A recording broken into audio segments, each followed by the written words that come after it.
नमस्ते। आज म यहाँहरूलाई युट्युबको लागि प्रोफाइल पिक्चर कसरी बनाउने भन्ने बारेमा भन्न गइरहेको छु।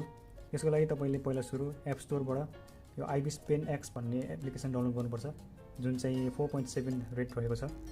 यो फ्री एप्लिकेसन हो र तपाईले एन्ड्रोइडमा पनि यो एप्लिकेसन फ्रीमा युज गर्न पाउनुहुनेछ। यदि के गरी तपाईले एप्लिकेसन डाउनलोड गरेर ल्याउनु भइसक्यो भने एप्लिकेसनमा छिर्नुस्। यहाँनिर तीनटा अप्सन दिएको हुन्छ। यहाँ माई ग्यालेरी भन्नेमा जानुस्। यो तपाईको पुरानो तपाईले काम गरिसकेको फोटोहरु हो। मैले नयाँ फोटो बनाउन लागेको छु, त्यसैले यहाँनिर प्लस आइकनमा छिर्नुहोस्।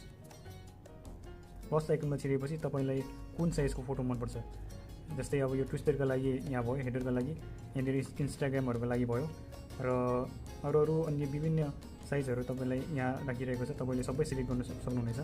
र मैले चाहिँ यो युट्युबको लागि बनाउने भएकोले 1280 into 720 को फ्रेम म सिलेक्ट गर्छु। सिलेक्ट गरेपछि हामीले सिलेक्ट गरेको फ्रेम यहाँ आइपुग्यो र यो चाहिँ हामीले फोटो एडिट गर्ने पेज हो। सबभन्दा पहिला हामी फोटो इम्पोर्ट गर्छौं। इम्पोर्ट गर्नको लागि यहाँ पहिला लेयर भन्ने आइकनमा जानुस्। लेयर भन्ने आइकनमा आएपछि यहाँनिर क्यामेराको आइकन छ। यहाँ क्यामेराको आइकनमा क्लिक गर्नुस्। क्यामेराको आइकनमा गरेपछि यहाँनिर फोटो हेर्नुस्, कुन चाहिँ फोटो चाहिने हो। आफूलाई चाहिने फोटो सिलेक्ट गरेर भित्र ल्याउनुस्। आफूलाई फोटो भित्र आएपछि यो दुईटा औँला युज गरेर फोटोलाई ड्र्याग गरेर आफूलाई चाहिने साइज बनाउनुस्।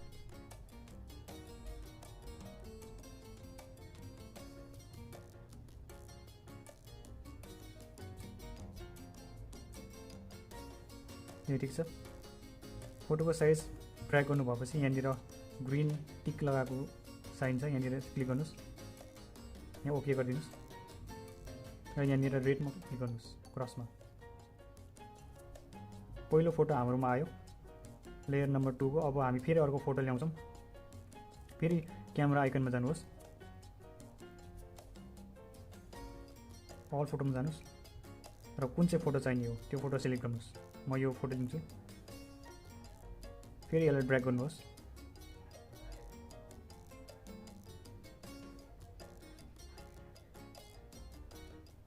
ड्र्याग गर्न सकेपछि यसलाई हरियाइदिनुहोस्, ओके गर्नुहोस् र रेड क्रस गर्नुहोस्। त्यसपछि अब म यो सेकेन्ड थर्ड लेयरको फोटोलाई यो फोटोको यो ब्याकग्राउन्डहरु मेट्छु। त्यो गर्नको लागि पहिला थर्ड लेयरलाई पहिला सिलेक्ट गर्नुहोस् यसरी। त्यसपछि यहाँनिर आइकनमा इरेजर भन्ने आइकनमा जानुहोस्। इरेजर भन्ने आइकन भयो। त्यसपछि यहाँनिर यो चाहिँ साइज हो यो चाहिँ। तर यो चाहिँ ओपेसिटी हो। त्यसपछि यहाँनिर तपाईलाई चाहिने ठाउँमा यसरी बिस्तारै रक गर्नु हो, यसरी।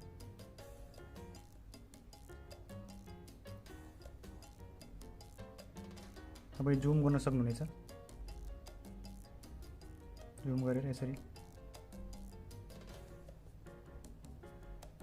फोटो घुमाउन पनि सक्नुहुन्छ।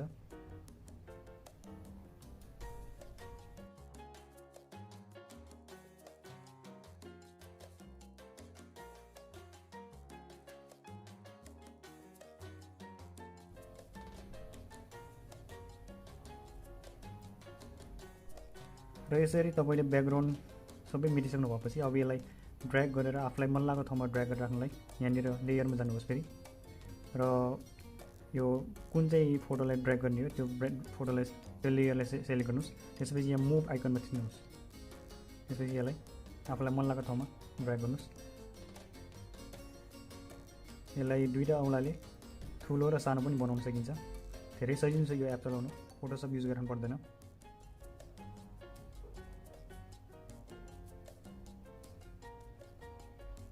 यसलाई यसरी आफूलाई चाहिएको जति साइज ठुलो र सानो पारेर आफूलाई चाहिने ठाउँमा राखेपछि यसरी यसलाई फेरि ग्रीन बटन थिच्नुहोस्।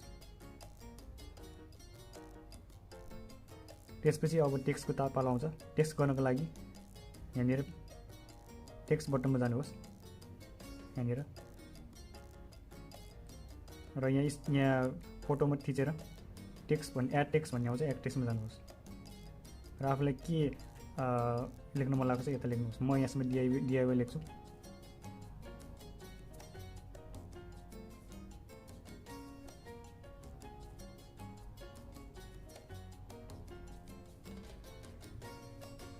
यदि तपाईँलाई साइजहरू पुगेन भने तपाईँ यहाँ यो पेन्सिलको आइकनमा गएर यहाँनिर साइजहरू बढाउने घटाउने गर्न सक्नुहुन्छ। साइज यसरी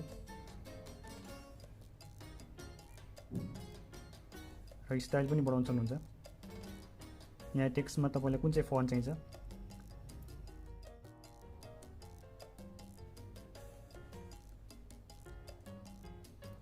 र फन्ट सेलेक्ट गर्नु भएपछि अब यहाँनिर स्टाइलमा आउनुहोस्। स्टाइलमा तपाईँलाई कुन चाहिँ कलर चाहिने आफूले मन लागेको कलर राख्न सक्नुहुनेछ। र यो सेतो चाहिँ बाहिरको तलको स्टक भन्ने चाहिँ यो तलको ब्याकग्राउन्ड हो। यसरी तपाईँले यसरी बनाउन सक्नुहुनेछ, घटाउने बढाउने। म चाहिँ यो कालोलाई यो कलर ल्याउँछु।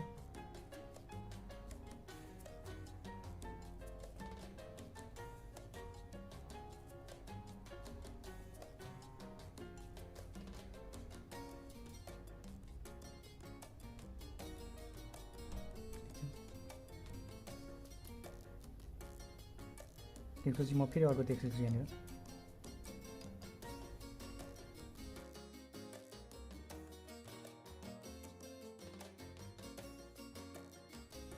र हाम्रो टेक्स्टको काम पनि भयो। अब यसरी नै फोटो राख्यो भने यो अक्षर चाहिँ हामीले युट्युबमा राख्दा यो अक्षर चाहिँ राम्ररी देख्दैन। यसको लागि हामीले अब यो तलको यो फर्स्ट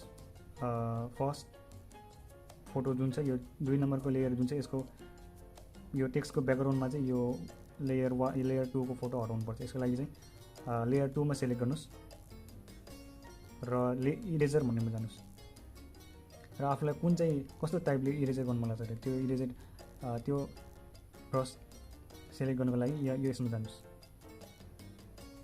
यहाँनिर थुप्रै ब्रसहरू छन्, यो सबै तपाईँले युज गर्न मिल्छ। यसको लागि तपाईँले एडमा थिच्नुहोस्, एड आउँछ। एड आएपछि 18 घन्टाको लागि सबै फ्री हुन्छ, सबै फङ्सन फ्री हुन्छ यसमा।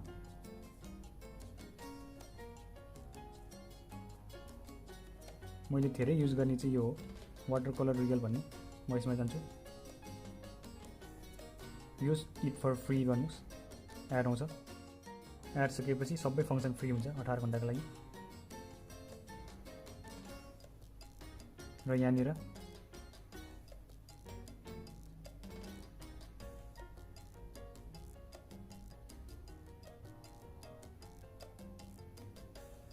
यहाँनिर म यसरी टेक्स्टको ब्याकग्राउन्ड हेर्छु।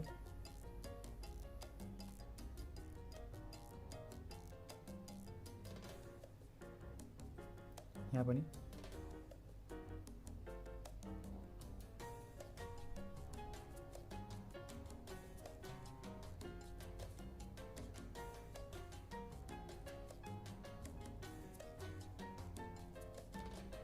यहाँ पनि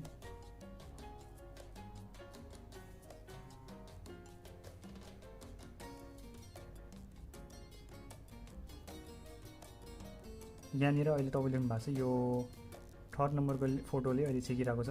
तपाईँ हेर्न सक्नुहुन्छ यहाँनिर 2 नम्बरको लेयरमा फोटो मेटिसकेको छ, तर यो 3 नम्बरकोले गरेर यहाँनिर टेक्स्टमा यो राम्रो देखेको छैन। 3 नम्बरमा सेलेक्ट गर्नुहोस्, फेरि त्यही गर्नुहोस्।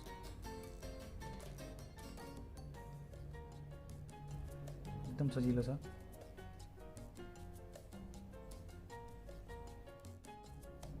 अलि राम्रो भएन। यदि राम्रो भएन भने यसरी तपाईँ यहाँ थिचेर ब्याक गर्न सक्नुहुन्छ। यसरी फेरि गर्छु।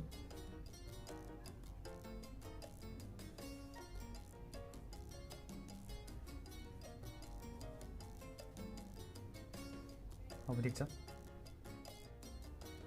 र यति नै हो हाम्रो फोटो प्रोफाइल पिक्चर बन्यो।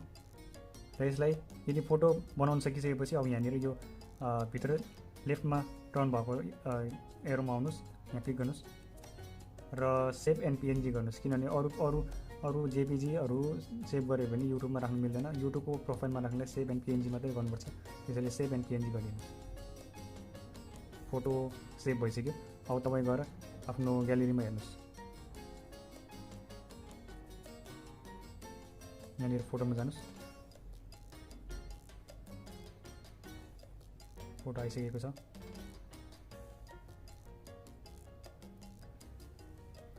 यो फोटो तपाईँले अब आफ्नो युट्युबको प्रोफाइलमा राख्न सक्नुहुनेछ।